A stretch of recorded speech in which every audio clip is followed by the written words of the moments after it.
When the three Cahokia school board members arrived in Boston, we were waiting for them with a hidden camera. They got there 2 days before the conference even started.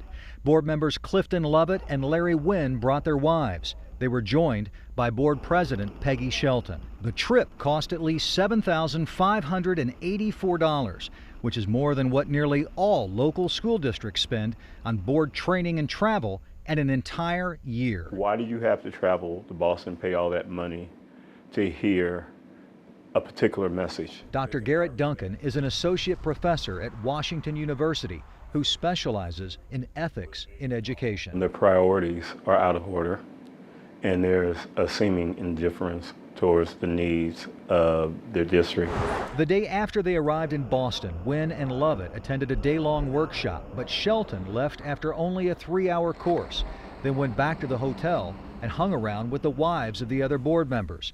Then they all went out to dinner. The next day, the first official day of the conference, Shelton seemed ready to leave around lunchtime, holding a tourist map of Boston as she appeared to wait for someone. Ms. Shelton, we'd like to ask you some questions. Ma'am, you can't even afford to fix your high school, yet you've got 3 school board members spending 5 nights in Boston. Can you really justify that? Yes, sir.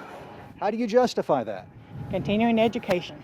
Take it in St. Louis. A few minutes after she went back inside, the wives showed up. Couldn't find out who they were looking for, then got back on the bus and left. Why fly to Boston when your school district is in so much trouble?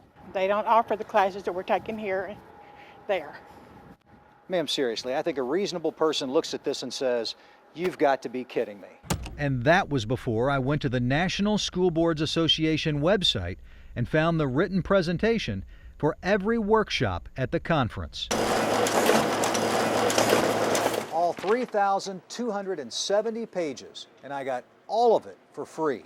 And I'm not even a member of the National School Boards Association. Wow. When it comes to out-of-state travel, the Cahokia School Board is in a class of its own. In 2009, 6 board members, including Shelton and Wynn, flew to Las Vegas for a 3-day conference that wasn't even designed for board members. The trip, paid for with a government grant aimed at school improvement, cost taxpayers $10,612. I went to Las Vegas.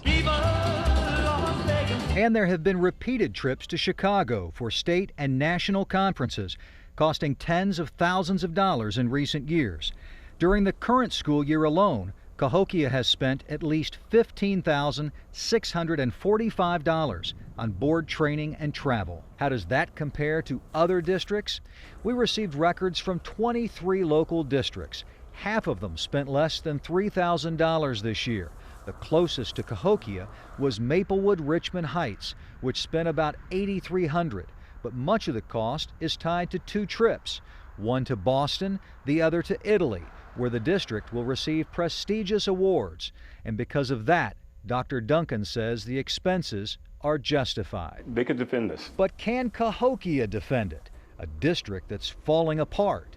A district that recently squandered $1.6 million on a school construction plan that's now useless. A district that could have printed out conference presentations for free, just like I did. Really believe you can defend this trip? Yes, sir.